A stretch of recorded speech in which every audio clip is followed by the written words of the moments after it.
vì anh chỉ là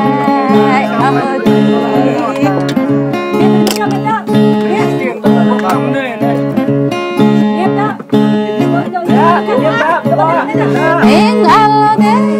anh lại cao vì anh đẹp chăm lo anh lại cao đẹp ra đẹp rồi cao hậu về đẹp cao hậu bông về mẹ bưng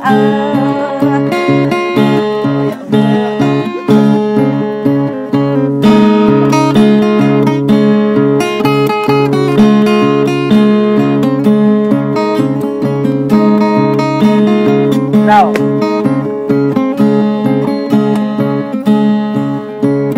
anh ở đâu anh lại cao vì đó bia cao nó anh chẳng bao giờ về đi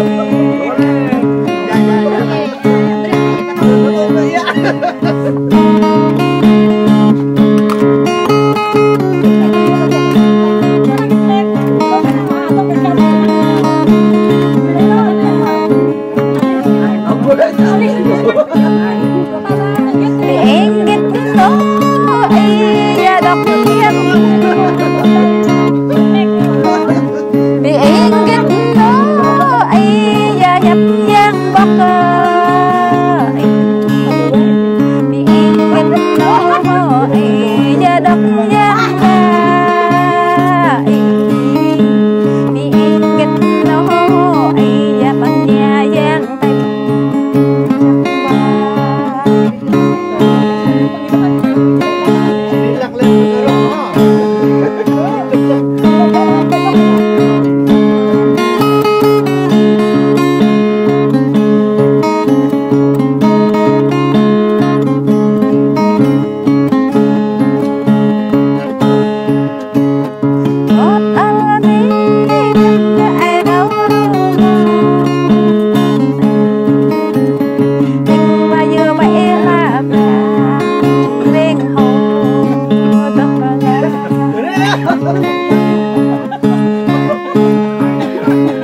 tình bà du cô du tâm đáng nghe tâm nhớ tớ thì